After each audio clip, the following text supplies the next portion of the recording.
आदरणीय पवन ढूकिया कोच सुरेश जी और गांव और क्षेत्र के उज्जवल भविष्य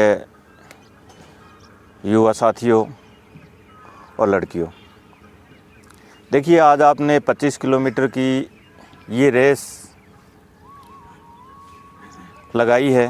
ये रेस आपका जो लक्ष्य है, आपके जो सपने हैं, उसके बीच की ये आखिरी दीवार मानता हूँ मैं। और बहुत खुशी की बात है कि लगभग बच्चों ने एक निश्चित समय के अंदर इस रेस को पूरा कर लिया।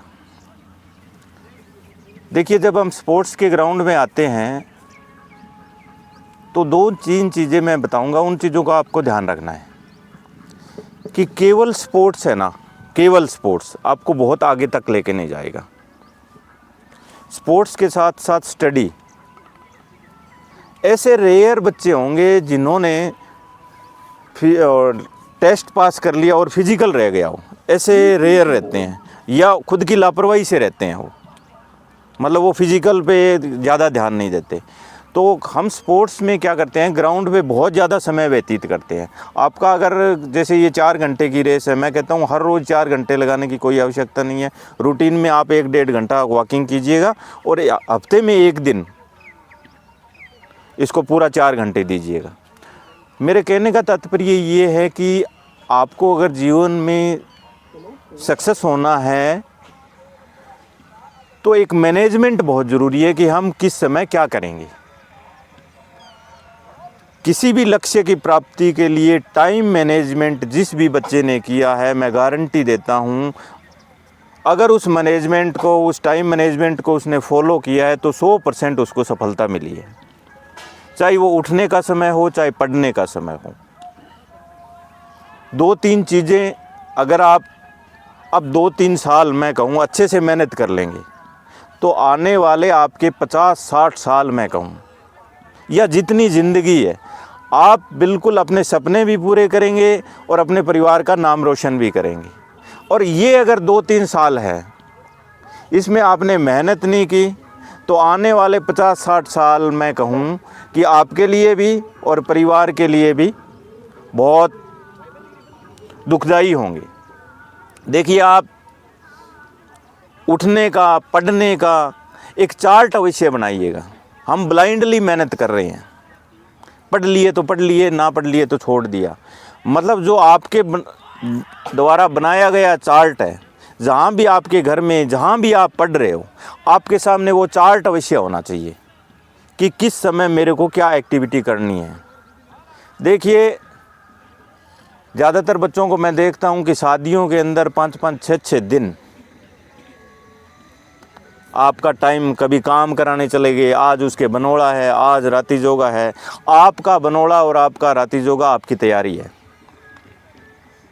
आपके लिए जीवन में सबसे बड़ा मतलब कोई इवेंट है तो आपकी पढ़ाई है, आपका लक्ष्य है।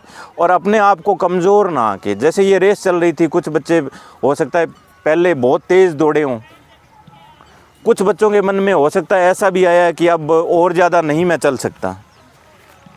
एक कहावत भी है और उसको चरितार्थ भी आप लोग कर सकते हैं कि मन के हारे हार है और मन के जीते जीत। हर व्यक्ति के जीवन में एक ऐसा मोड़ अवश्य आता है कि अगला कदम अब मेरे से नहीं रखा जा रहा, अब इससे ज़्यादा मेहनत नहीं कर सकता मैं।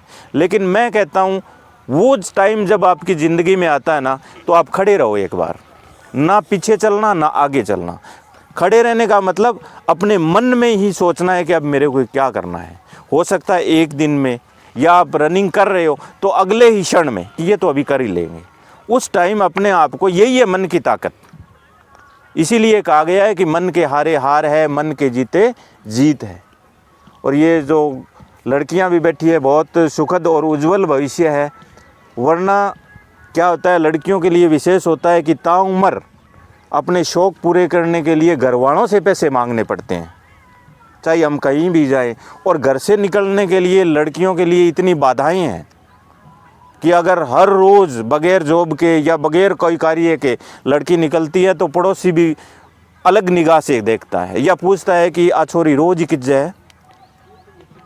और वही लड़की जब सक्सेस होकर अपनी गाड़ी लेके, स्कूटी लेके घर से निकलती है कि अच्छा तो आपकी नौकरी पर जाए। कहने का मतलब उसका जीवन उस घर की चार दीवारी के अंदर अगर मेहनत नहीं करेंगे तो सिमट जाएगा, अदरवाइज पूरी दुनिया आपके लिए है। आप अपने सपने पूरे कर सकते हैं, जिस प्रकार का जीवन आप व्यतीत करना चाह रहे हैं जीवन व्यतीत कर सकते हैं। युवा साथियों, आज का समय इतना भयंकर समय चल रहा है कि आप लोग तो बहुत खुशकिस्मत हो, और सबके मैं चेहरे देख रहा हूँ और मैं दावा करता हूँ कि यहाँ बैठा हो कोई भी व्यक्ति, कोई भी बच्चा नशा करने वाला नहीं है, क्योंकि चेहरा और आंखें सब कुछ बता देती है। आज का टाइम युवा पीढ़ी नशे की तरफ कितनी गलत में जा रही है। आपका भी नज़दीकी मित्र आपके समझाए से समझे तो बहुत अच्छी बात, वरना उससे मैं कहता हूँ बोलना ही छोड़ देना, क्योंकि गंदी आदत के लिए इतना प्रोत्साहित किया जाता है, इतना प्रोत्साहित किया जाता है कि एक बार करके देख ले, कुछ नहीं होना इससे, और एक बार वो लत पड़ गई।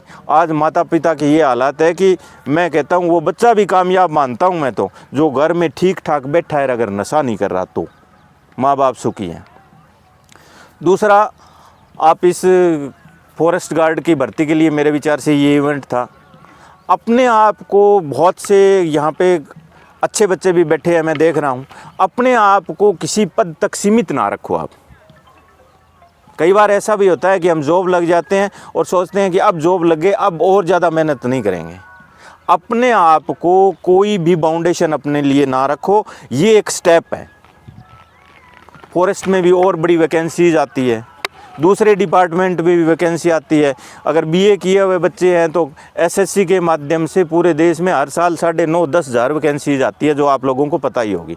+2 बेस पे भी कितनी वैकेंसी आ रही है, 7-8 हज़ार हर साल वैकेंसी आ रही है। और गवर्नमेंट इतने फेयर तरीके से काम कर रही है कि किसी के आगे पीछे चक्कर लगाने की ज़रूरत नहीं है। अगर आपके कागज़, आपके मार्क्स बोलते हैं तो सीधा आपके पास एक मेल आएगी जो आपका जीवन बदल देगी। देखिए, अब खेती का भी समय चल रहा है ना। आपके मम्मी डैडी परिवार वाले, कोई सरसों बाढ़ रहा है, कोई काट रहा है, कोई निकाल रहा है, कोई थ्रेसर पे काम कर रहा है, कोई गेहूं कटाई का सीज़न शुरू हो जाएगा। कितना रिस्क है। अब थ्रेसर पर कांटा लगाना मेरे विचार में बहुत बड़ा रिस्क को काम है। और ग्राउंड में स्पोर्ट्स करनी इतना ज़्यादा तो रिस्क को नहीं भी, तो हाथ भी कट सके और बॉडी भी ख़त्म हो सके। तो हमें हर समय सोचना है कि हमें जो अपॉर्चुनिटी मिल रही है ना, आप लोगों को जो जीवन में अब ग्राउंड में बैठे हो, कहीं ना कहीं घर वालों की विलिंग से बैठे हो। आप घर वालों को आपने संतुष्ट कर रखा है किसी न किसी रूप में, अपनी अचीवमेंट के माध्यम से या कन्वेंसिंग के माध्यम से। और ये कन्वेंसिंग, ये टाइम आपके लिए ज़्यादा नहीं है, 3-4 साल बाद में वो भी उब जाएंगे। तो इस 3-4 साल को मेरी विनती है कि आप बढ़िया से यूज़ करो। और स्पोर्ट्स के पर्सन में एक थोड़ी सी दिक्कत आती है कि थोड़ा सा जोर आ जाए बॉडी में, और जोर आ जाए वो हर जगह जोर दिखाने लग जाए। मैं गलत तो नहीं बोल रहा। जब बॉडी के अंदर जोश आता है और थोड़ा सा ताकत आती है तो वो ताकत दूसरी जगह यूज करना शुरू कर देता है। ये स्पोर्ट्स में आपको इस बात का ध्यान रखना है कि बॉडी के अंदर थोड़ा जोश और थोड़ा जोर ज़्यादा डेवलप हो रहा है तो उसको ग्राउंड में हम ग्राउंड तक सीमित रखें। कई बार स्पोर्ट्स पर्सन ऐसी एक्टिविटी में शामिल हो जाते हैं, तो इन चीज़ों के से हमेशा बचना है। अपने मम्मी को, अपने डैडी को हमेशा चेहरा देखना है कि मैं इनके लिए एक दिन गर्व का विषय बन जाऊंगा। और वो दिन आपके लिए सबसे बड़ी खुशी का दिन होगा जब आपके मम्मी और आपके डैडी की पहचान आपके माध्यम से होगी कि फलाना को छोरो वो है जो को अभी लाग्यो है, फॉरेस्ट गार्ड में लाग्यो है। और मैं कहता हूँ इतनी शालीनता से मेहनत करो कि सदलपुर का ये स्पोर्ट्स ग्राउंड, जब ये फॉरेस्ट गार्ड की, हरियाणा पुलिस की या सीईटी की भर्ती जो भी आती है, एक इकट्ठा की उस ग्राउंड से 20 या 30 बच्चे सिलेक्ट हो रहे हैं। इसके लिए आपको थोड़ा सा पढ़ाई पे फोकस करना है। हम क्या है, स्पोर्ट्स में जाने के बाद में समय स्पोर्ट्स पे ज़्यादा लग जाता है और स्टडी को इतना समय नहीं दे पाते।